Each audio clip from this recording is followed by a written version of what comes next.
какая злоебучая ситуация. Я уже просто устала. Я не знаю, ну что со мной происходит эти десятки лет? Почему постоянно, блядь, катастрофы, нахуй, круглосуточные присутствия в ебаном аду, связанные с бумажками, с документами, паспортами, блядь, деньгами. Вот честно, ну я так просто больше не хочу, мне так это достало. Ну типа я должна понять, ну почему это происходит со мной? Ну типа это, блядь, какое-то проклятие, что это за ебаный штамп? Сколько это можно ощущать, сколько это можно переживать? Типа у меня элементарно даже какой-то есть страх взаимодействовать из этого, что-то новое создавать, просто что-то делать. Типа у меня отпало желание иметь деньги, потому что, типа, как будто это губительно для меня. Вот, это моя история о том, как я, блядь, устала. Чтобы вы поняли масштаб катастрофы, я пойду по самой крупной сумме потерь, которую я пережила, и буду двигаться к самым мелким. Постепенно, чтобы показать вам всю эту гребаную хронологию. И первый Кто-то потрясающий меня хук обокрал! вырубил меня Мои нахуй. Это паспорты и май телефоны! 2026 Верните! Рим. Мой майский, блядь, праздник. Спасибо за день рождения. Заебись, подписка, лайк. Ну, вот пожизненно нахуй. Собственно, минус 2000 евро, плюс 300 евро, чтобы добраться домой в Малагу с вещами. Все, блядь, попрощайся. Рюкзачок, гудбай, я тебя любила. Пауэрбанки, документы, паспорта. До свидания. Мой рюкзак украли. В нем был не только кэш и новенький телефон за 38 тысяч гривен. Это где-то что? Сколько это? Ну, 800-900 евро, без понятия. Где-то так. На мой Samsung S23 Ultra. Знаете, что самое обидное? Ну, похуй, уже телефон пропал. Самое ужасное, что эта ситуация также отбила у меня полностью желание продолжать писать мою книгу и создавать, естественно, персонажей, потому что этот Samsung S23 Ultra, как вы знаете, овладел такой классной характеристикой, как ебаный стилус, который прекрасно мне помогал отрисовывать мои рисуночки. Но сейчас у меня просто все стопорнулось нахуй, я больше не создаю никакую книгу. Надеюсь, эта травма скоро пройдет, потому что это очень сильно меня досадует. Собственно, что еще произошло? Все мои паспорта, испанские документы, мои планеры на год, павербанки, наушники, ебаный микрофон, петличка, чтобы писать видосики и интервью для вас в дальнейшем, потому что у меня было желание залететь в YouTube вообще по другой причине.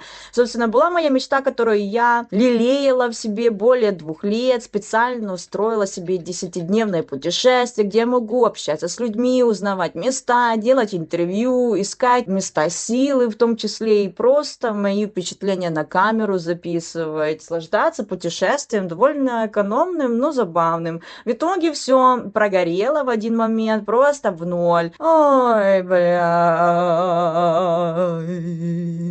Эй, пупсики, те, которые еще не смотались из моего видео, если вы хотите посмотреть полный расколбас, блин, ситуации в Риме, можете перейти по ссылочке, или вот где-то будет, наверное, уведомление о том, как все произошло в Риме, и как я благополучно проебала 2000 евро, и в неком роде подорвала свою самооценку и опоры в себе. Да, здравствуйте! А вообще, из-за какого еще фото и что я делала в этот момент, вы можете узнать именно по подписке на PayPal, Патреончике, глянуть, собственно,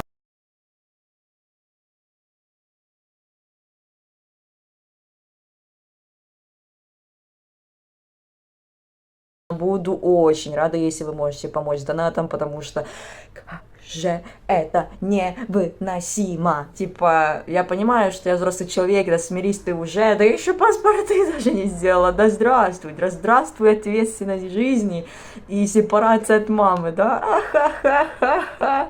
Короче, в общем, те, кто хотят узнать, что у меня произошло в Риме, что за прекрасный день рождения мне приготовал Боженька, вселенная, это мои программы, как угодно называйте, но это меня так заебало в тот момент и разочаровало, что, по сути, только из 3, точнее, только 3 дня удалось путешествие, и потом добираться домой, блядь, и проебывать еще больше денег, просто чтобы добраться домой, поэтому 2000 евро я пропала, а еще нужно, типа, 300 евро докинуть, чтобы добраться в Малагу с Италии. То, что вы хотите узнать, как происходило вот это вычурное, забавное путешествие, которое должно было на самом-то деле длиться 10 дней, где я и должна была и в Пизу, и Пальму де Майорка, поехать в Аман, в Иорданию. И что получилось в этом? Конечно, позади, ой, блядь, на Бриме, собственно, как бы так. Гляньте на это, может, у вас какие-то будут переосозналки, интересные мысли, и в том числе буду благодарна за донат. Спасибо. В августе 25-го года, когда я собирала на провальную свою поездочку деньги, как промоутер клуба, мне не отдали финансу в размере 490 евро. Тут, естественно, Светочка Акимова, это моя мама, потому что контракт подписывался на то время на нее. И, собственно, после этого я попадаю с ней в общежитие, где мы заплатили сумму в размере 1355 евро. И через 10 дней мы выяснили, даже меньше, чем 10 дней, мы выяснили, что контракт, который он нам дал, не котирует для министерства, потому что мы были тогда на программе.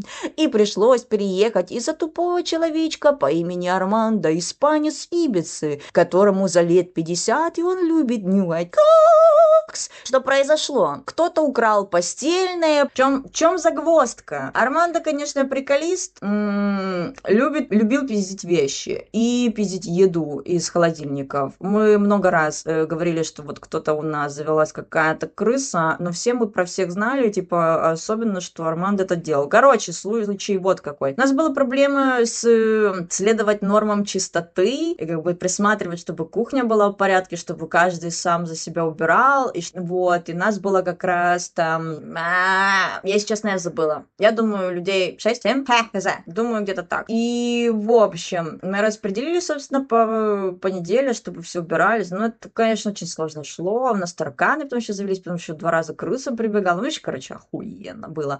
Собственно, из-за этого тоже как бы на мушку поставили всех тех, потому что Армандо очень любил жаловаться. Он, как у нас шеф с раздутым эго, с грандиозным, он не мог просто не жаловаться и не скидывать, что где-то там намусорили, что-то не убрали, что-то там не доделали, гневался, постоянно закидывал фотки, что он там то волосы нашел, в ванной, то еще что-то где-то, в общем. Я не отрицаю то, что многие вели себя по-свински, это 100% аргументировано, но суть в том, что как бы уже мы все были на мушке, особенно тех, у которых заканчивался контракт.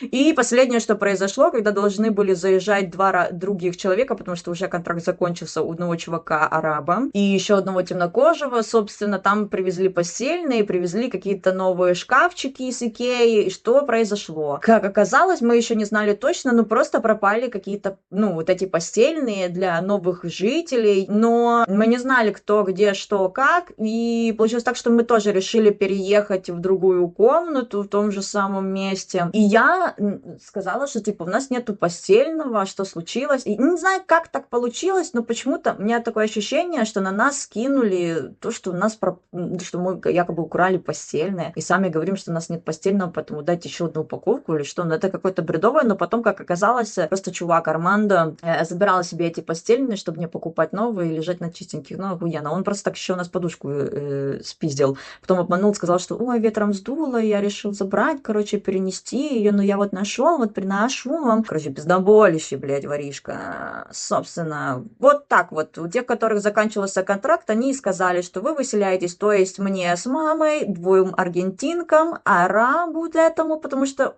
уже, я же как и сказала, были прецеденты по поводу уборки, и этому темнокожему из Сенегала. Переезжаем мы, собственно, в общежитие, и я за 10 дней, как бы узнавая, что контракт не подходит, работаю гребаным риэлтором бесплатно, просто чтобы вернуть хотя бы какие-то бабки за общагу, за которую мы платим, она нахуй нам не нужна, потому что нам даже не платило министерство за это.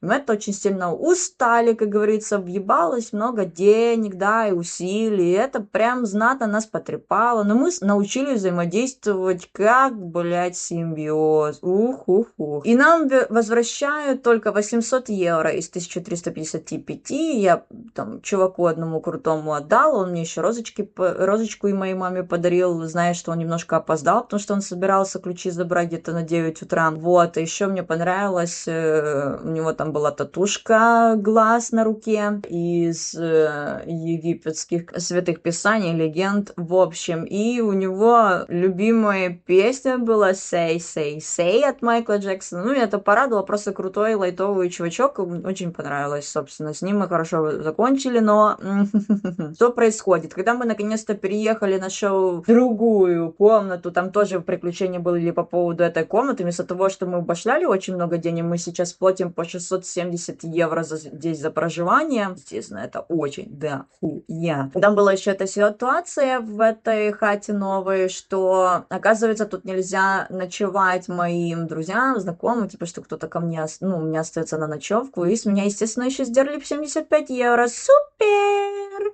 В общем, ну, это, короче, да. Так заебало знатно, просто отвратительные были месяцы. Я вам говорю, какой-то, блядь, ну, падаль ебаная. Ну, начнем дальше. В чем дело? Мне вернули эти 800 евро. Ну, чем прикол, короче, в сентябре, когда мы наконец-то с каким-то потом, блядь, страданиями вымолили, чтобы контракт переписали с английского на испанский, потому что министерство бы по программе не принимало эту хуету, и мне нужно было добиваться, стараться, какие-то аргументы приводить, и пользу для этого находить, помогать им, объясняя, что ничего плохого там нет, все это легально, ну, типа, с юристами созвонитесь и тому подобное. Пришлось расшершать оформлять тех ребят, чтобы просто мы смогли нормально существовать в этой хате и, наконец-то, хотя бы в ближайших полгода, блядь, никуда не выезжать, потому что мы очень сильно устали, честно. Вот как ситуации у меня начали особенно тянуться в Испании с большими потерями, то типа велик украли, это дальше, кстати, будет.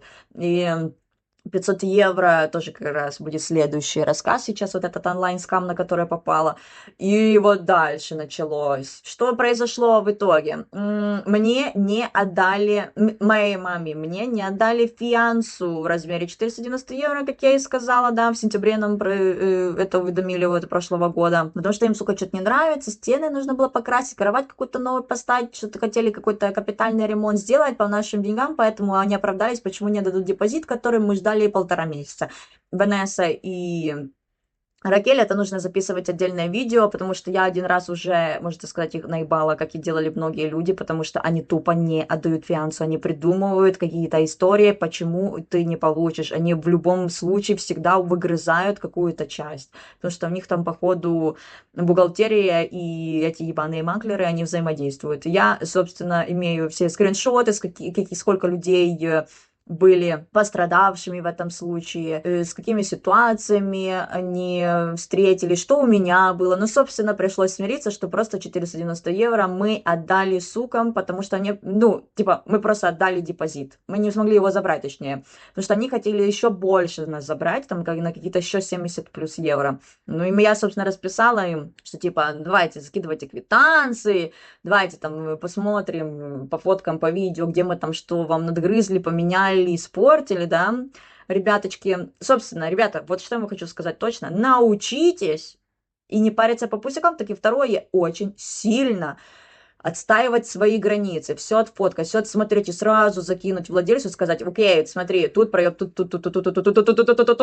проёт, поэтому депозит мой, чтобы был в сохранности, уёбок, ты понял, потому что я дышу тебе в спину, сука. Охуительная история, вы, наверное, заскучали за мошенничеством. 2 марта онлайн-скам. А что же это было? 22, то ли 23 годика мне. Я просто пыталась продать хиппи-юбку за 5 евро на Валапоп и попалась на мошенника.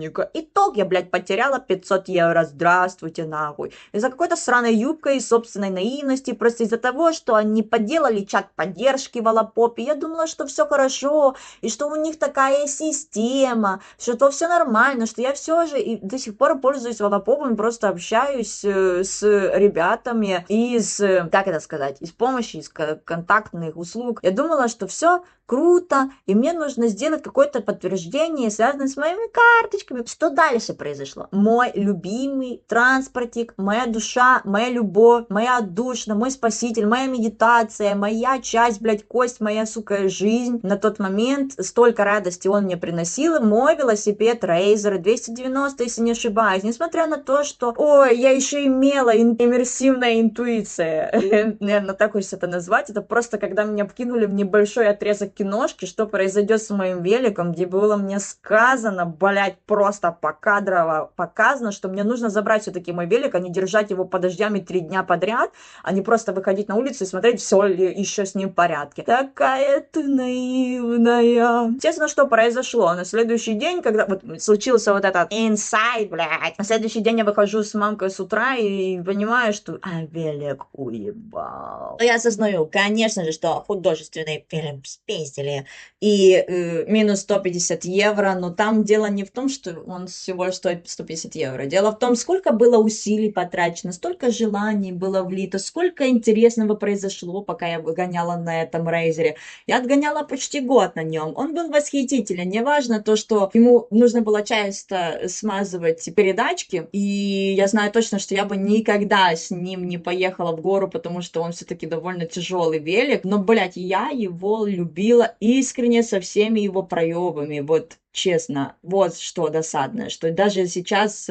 такого рейзера модельку, ну, просто невозможно найти за 150 евро. Вы что, смешные? Ну, хотите, блядь, за сотку можете купить какого-то типа болткатера и, естественно, спиздите такой велик. Пу-пу. А вот и следующий. Ахинея большого сомнения. Мне 21 год, из-за боязни, что у меня будет украинская власть, извлекать деньги, ибо я глянула какую-то новость, что якобы я могу быть причастна к тем 5, блядь, процентам украинцев с какой-то там банковской карточкой из-за того, что якобы моих 40 тысяч гривен, блядь, это очень много, и они захотят поиметь со мной дело какое-то. Ну, честно, я потеряла очень много денег на конвертирование в польский злотый, эту парашу. А позже, в 22 года, когда я решила поехать в Испанию, мне, естественно, пришлось злоты перевести в евро. Ну, сумасшедшая, не так ли?